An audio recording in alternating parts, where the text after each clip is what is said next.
Hoje a gente vai conhecer um projeto social que transforma vidas através da arte suave. Eu estou falando do Jiu-Jitsu. O convidado de hoje é Márcio Tucano, da Zen Jiu-Jitsu. Márcio, muito obrigado, mestre, por ter aceitado nosso convite e vir aqui ao podcast Linha 8 para falar sobre esse projeto que eu tenho certeza que tem muito para falar e muito para ajudar a comunidade de Salvador, especialmente ali na Liberdade. Satisfação é minha, né? Satisfação é nossa da Zen Jiu-Jitsu enquanto equipe. Uma satisfação pessoal minha também. Muito obrigado. Vamos lá. Vamos nessa. Então, eu queria que você explicasse para a gente como é que foi que surgiu o projeto da Zen Jiu-Jitsu e que você começasse explicando antes o que é que significa a Zen Jiu-Jitsu. A Zen, desde garoto, eu sempre era conhecido como um cara Zen, né? Então esse nome Zen já estava me acompanhando há um tempo. E no decorrer das lutas do jiu-jitsu, das equipes que a gente passou, de forma embrionária, a gente já pensava em montar uma equipe. E dentro dessa equipe que a gente pensava em montar, a gente já pensava no nome. Algumas pessoas disseram, bota o nome Márcio Tucano. Eu falei, não, vamos fazer uma enquete. E nessa enquete eu joguei o nome Zen. E esse nome foi aceito, porque à frente a gente vai falar um pouco sobre isso. Ele tem um significado especial para a gente. Bacana. Qual foi a motivação sua inicial de fazer com que a Zen surgisse? A gente defendeu várias equipes, né? Defendemos várias equipes. Eu comecei com o mestre Alex Sintra, na Liberdade, no bairro Guarani. E aí, nessa situação, a gente acabou migrando. Foi para Fight Brothers, no Tororó. Eu defendi uma equipe sergipana chamada Fit Combat, uma equipe muito organizada. Na verdade, uma equipe sergipana não, uma equipe nacional, mas com a base dela em Sergipe. Mas a gente queria algo nosso, a gente queria algo com a nossa cara, a gente queria algo com a nossa essência e algo que às vezes divergia do que as equipes queriam, né? E o que eles estão certos, eles queriam a forma comercial do jiu-jitsu, a forma empresarial. E a Zen sempre teve algo filantrópico. Então, esse desejo da Zen, eu acho que esse desejo da Zen começou no primeiro dia que eu entrei no tatame, que eu pisei no bairro Guarani e que eu falei, eu vou ser professor disso aqui. Como é que você vê o jiu-jitsu como essa ferramenta de impacto social? Excelente, enorme. Hoje o jiu-jitsu, ele é dos esportes individuais, digamos assim, que para mim nenhum esporte é individual, mas ele é considerado um esporte individual porque você luta sozinho, certo, digamos assim. Uhum.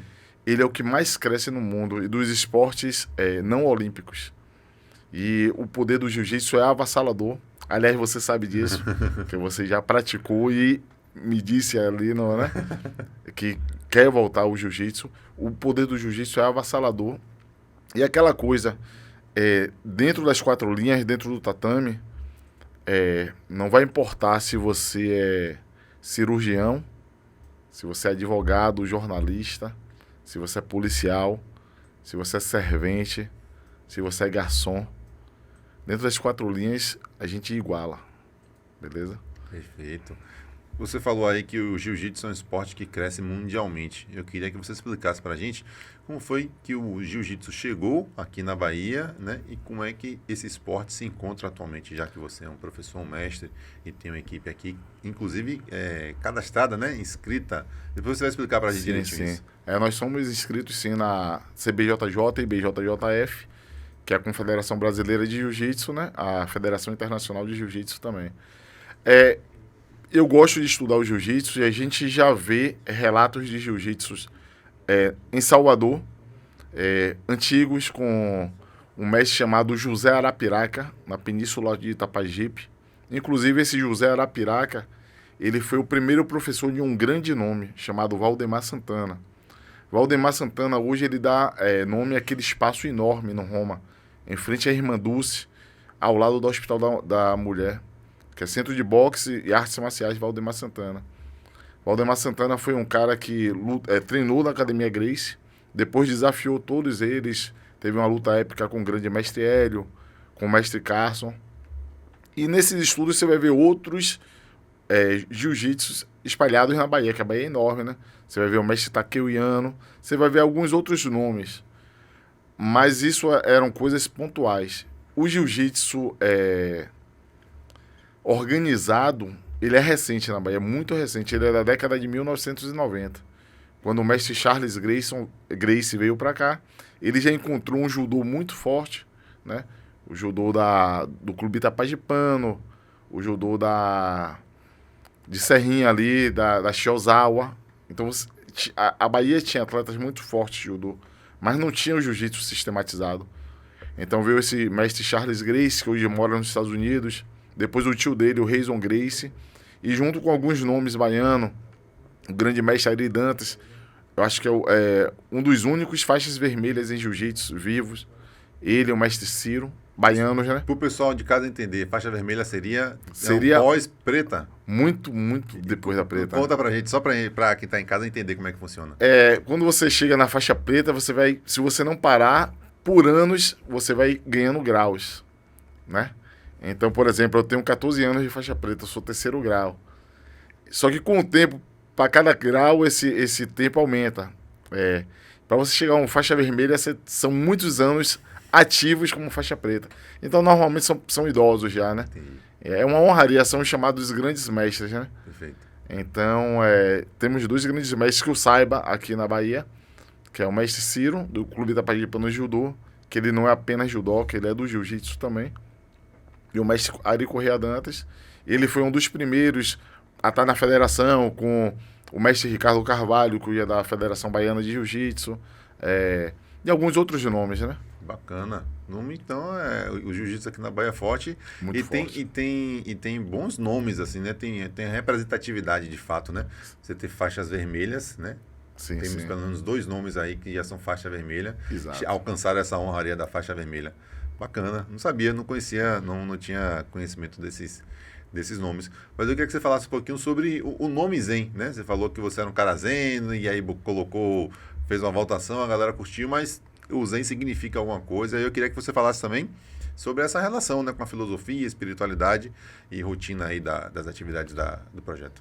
Nós criamos um acróstico, né, da Zen, com as letras iniciais, que se transformam em zelosos, excelentes e nobres. Eu acho que são 3 excelentes características para o ser humano, independente de ele ser um artista marcial, né, de ele ser um lutador. Você ter zelo no que você faz, você está trabalhando, tem uns rapazes ali trabalhando, você trabalhar com zelo, você buscar a excelência. Muita gente diz que a excelência não se conquista, se busca. Que se conquista, o que se busca, mas você buscar ser excelente, né? Fazer o que você pode com o que você tem, que algumas pessoas chamam isso de meio de fortuna, né? E a nobreza, não é aquela nobreza de família real, é você ser nobre, você ter um espírito nobre, você ter, né, gentileza, você ter força, você ter honestidade, né? A depender do contexto, você se comportar da melhor forma que você puder. Perfeito. Falando agora sobre o projeto necessariamente, né? O projeto de fato, né? Atualmente, aonde a Zen está, né? E quais são os locais onde o projeto funciona e onde as pessoas podem estar buscando nesse momento? Olha, hoje a Zen, enquanto projeto, ela está no bairro da Liberdade, no Centro Social Urbano da Liberdade, em 2 horários, às terças e quintas, à noite, a partir das 19h. E agora a gente está até com um projeto novo que meu filho até que está tocando, meu filho é faixa roxa, ele está tocando pela manhã no Centro Social Urbano também, de segunda a sexta. Então você tem um jiu-jitsu de segunda a sexta, todos os dias e de forma gratuita nesse horário. É difícil, dificílimo. Quem tem interesse em colocar um filho, enfim, um parente, ou fazer também uma aula de jiu-jitsu, e for fazer uma aula de jiu-jitsu numa academia particular, o valor mais barato aí é coisa de R$200 para cima. Exato. R$200 para cima. Exato. Lá na Zen, né? Como é que funciona? Porque, como é um trabalho filantrópico, obviamente que tem alunos que não pagam nada, né? Fazem Exato. a aula gratuitamente, mas também tem aqueles alunos que pagam um valor. Como é que funciona essa precificação das aulas? Exato, e só vou terminar o terceiro espaço, Claro. que é o espaço ACM Brasil, antigo Cine Brasil.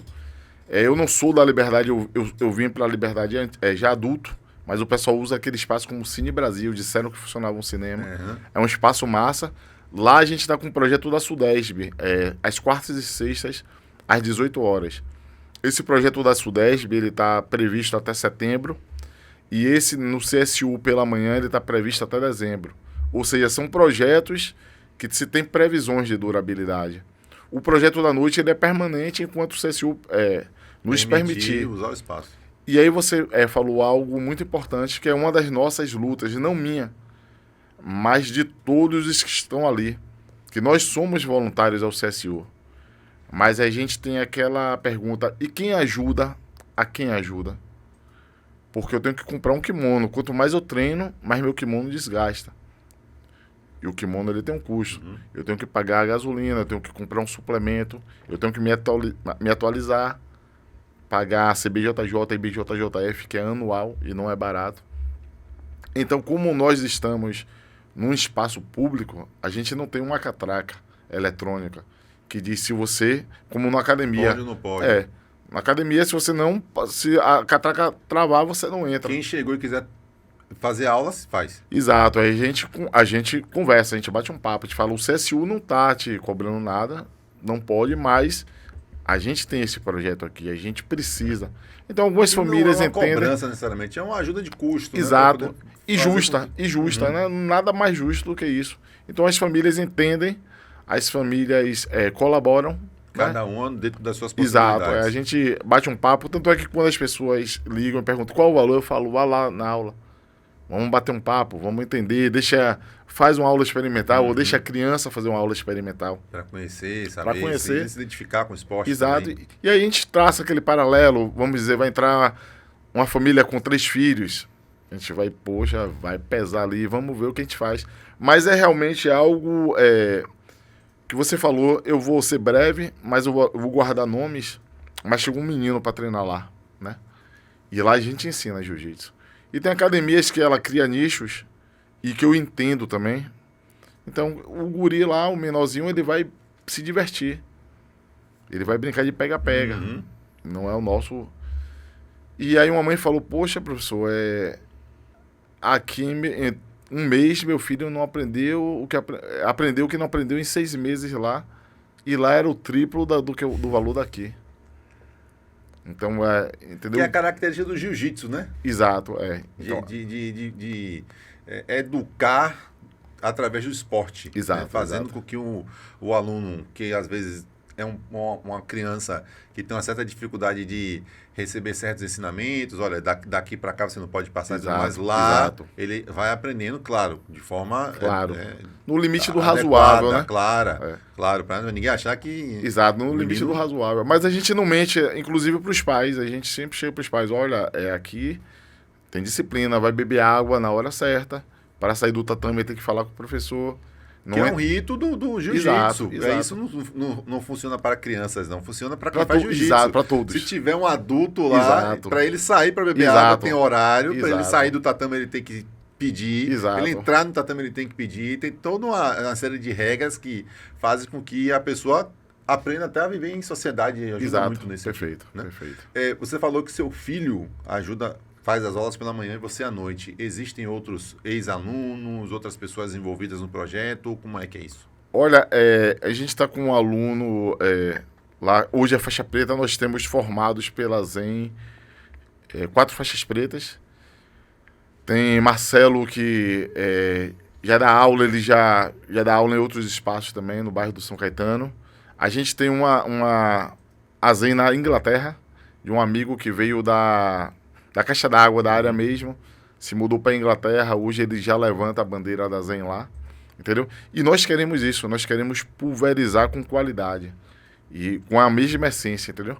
A gente quer ter uma Zen no subúrbio, a gente quer ter uma Zen em Vila do Atlântico, a gente quer ter uma Zen dos lugares mais simples aos mais sofisticados. A gente quer ter a Zen, a nossa bandeira, com a mesma qualidade, a mesma essência, né?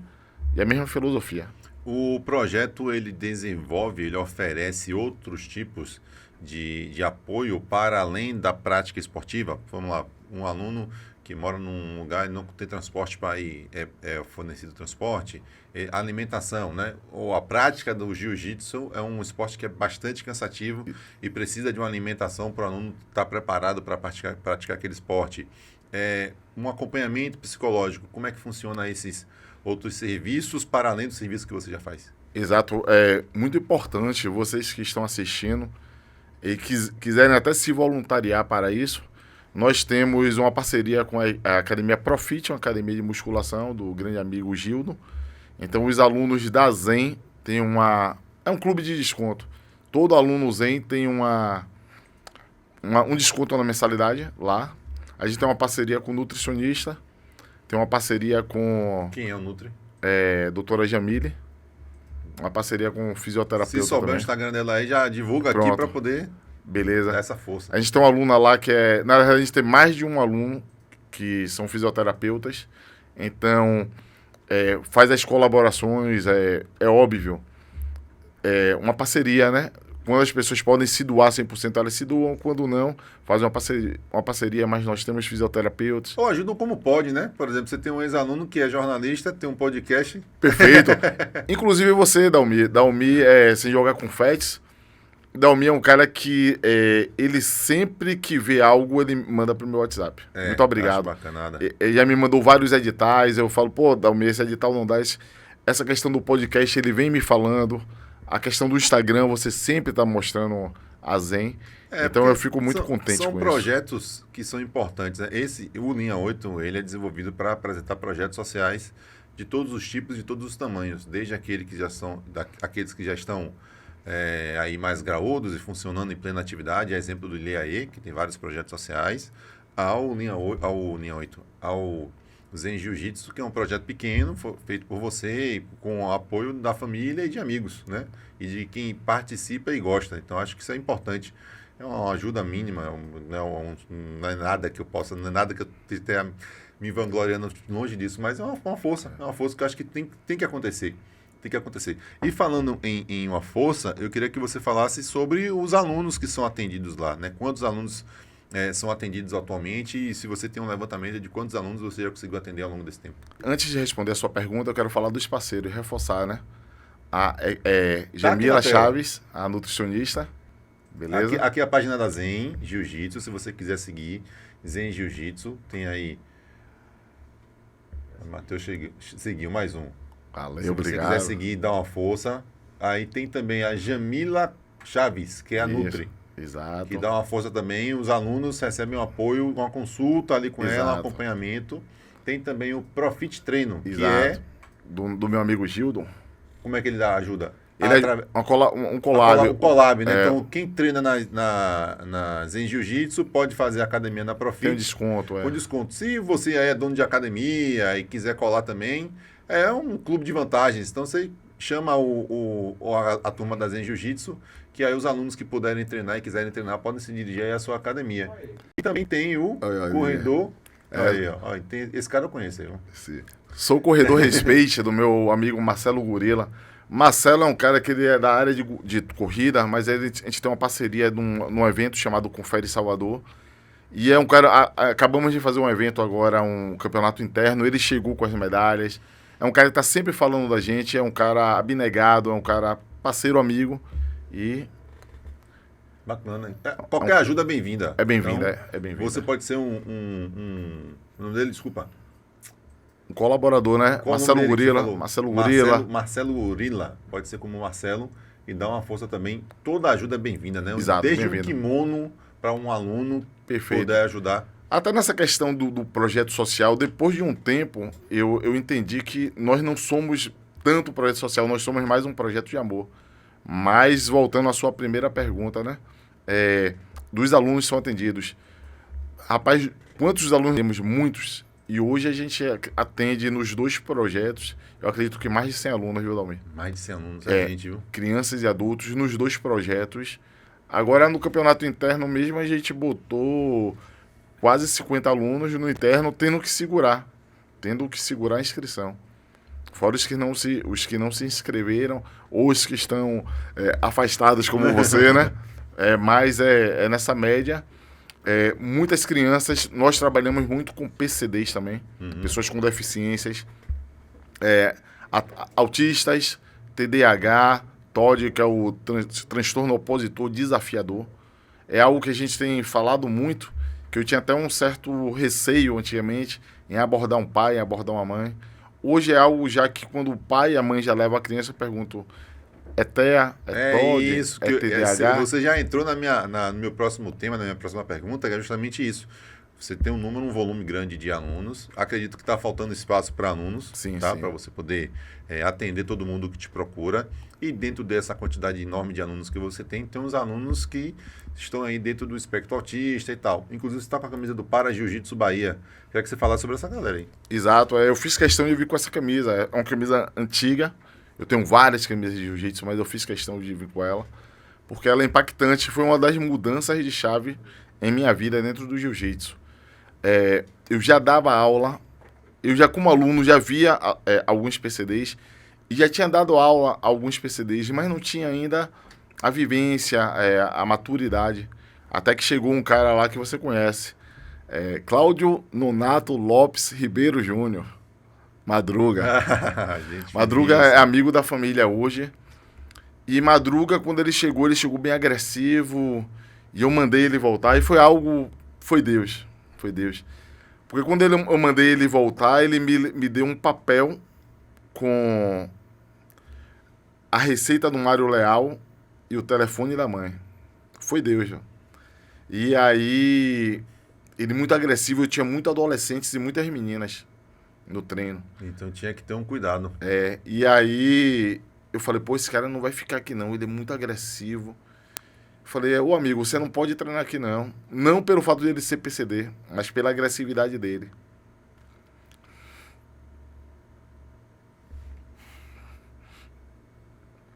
E aí ele saiu.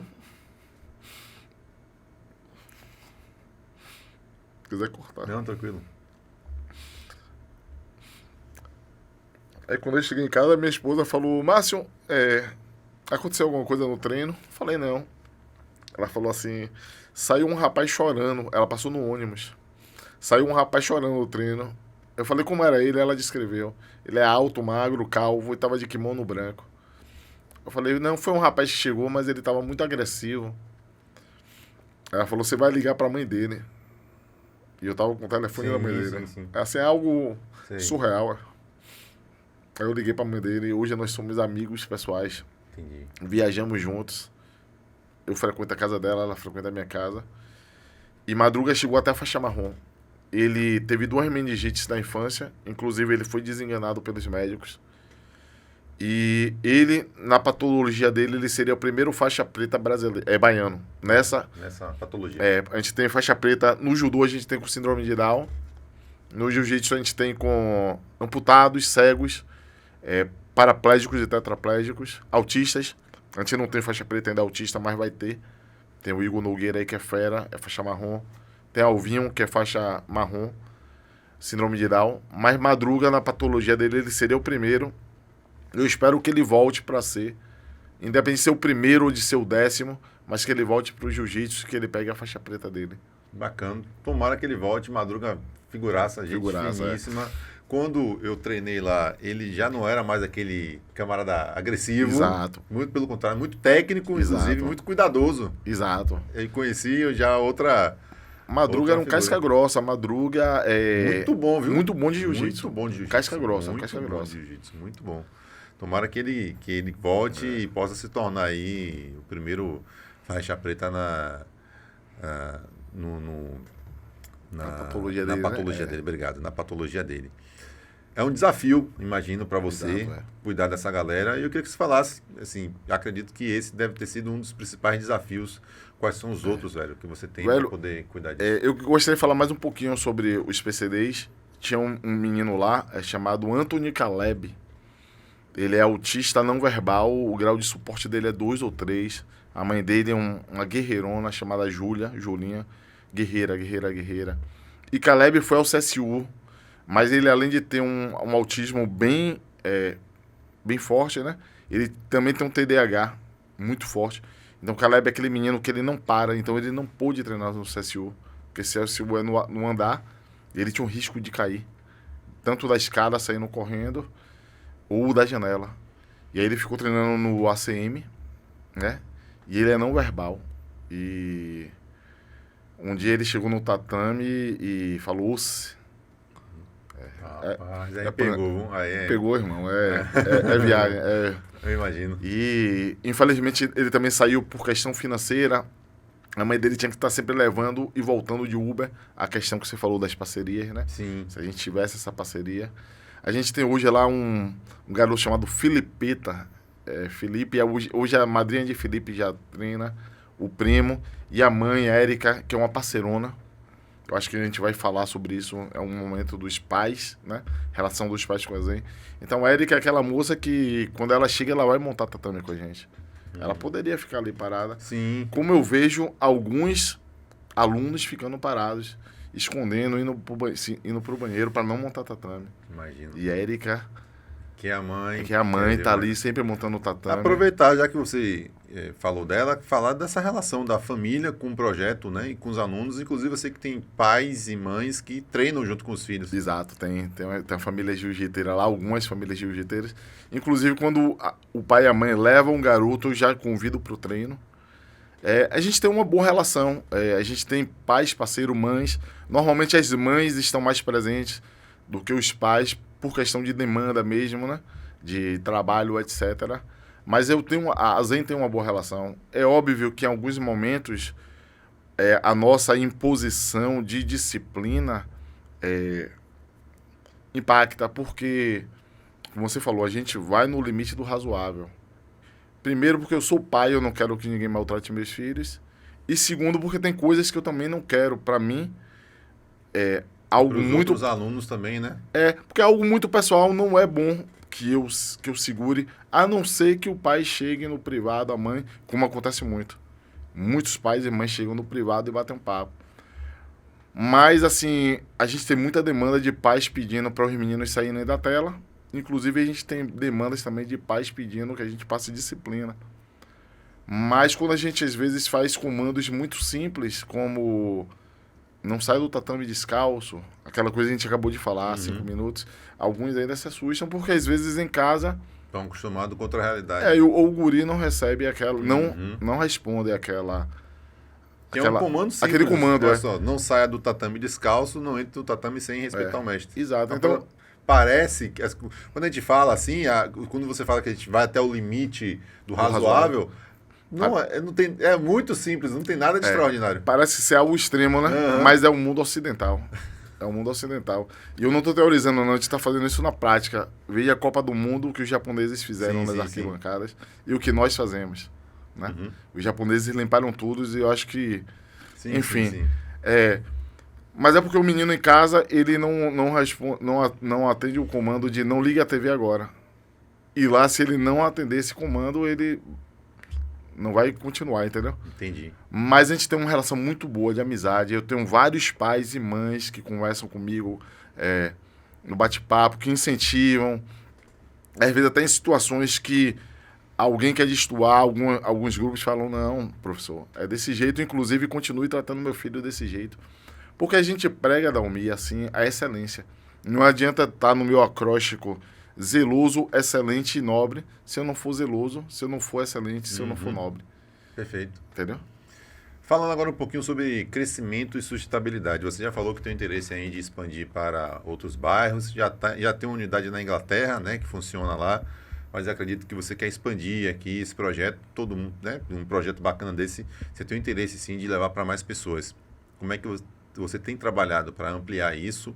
E aí, inclusive, um bom momento para você que tem interesse em levar um projeto de jiu-jitsu para sua comunidade, ele vai deixar o contato dele aqui para você procurar e ele vai explicar como é que funciona. E quero que você fale também como é que você mantém o projeto financeiramente, né? Porque assim, tem os projetos, né? Tem as parcerias com a Sudesb lá e o Centro Social Urbano, tem o apoio das famílias, né? Que ajudam com a força financeira de acordo com a possibilidade de cada família, mas eu queria também saber dos parceiros, né? Quem é que chega junto para poder dar uma força financeira e se alguém quiser ajudar, como é que pode ajudar? Sim, pronto, vamos lá. Em relação a essa expansão, normalmente nós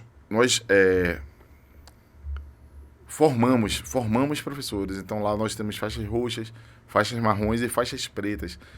É óbvio que se chegar algum professor de outro núcleo, agora mesmo tem um rapaz lá que veio formado já como faixa preta, A gente vai tentar entender qual o contexto, por que ele está lá, por que ele saiu, né?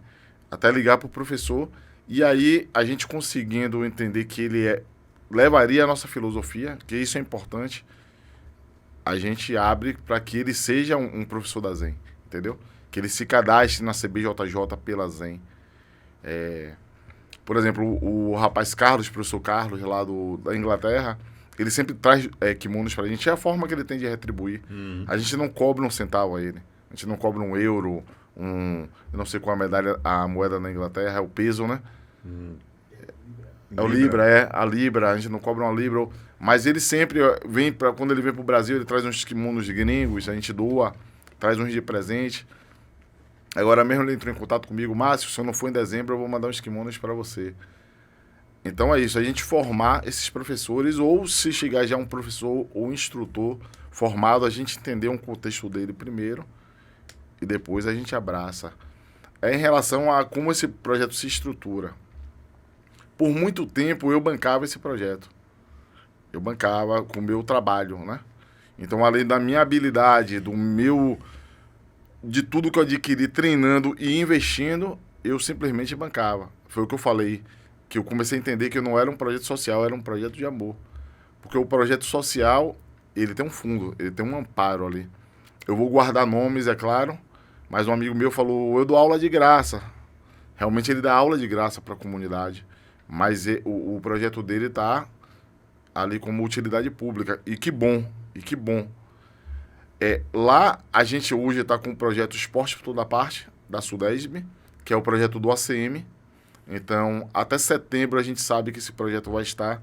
Depois de setembro, a gente vai esperar renovar e esperar ser contemplado. É o segundo ano que nós somos contemplados, mas ele não é ininterrupto.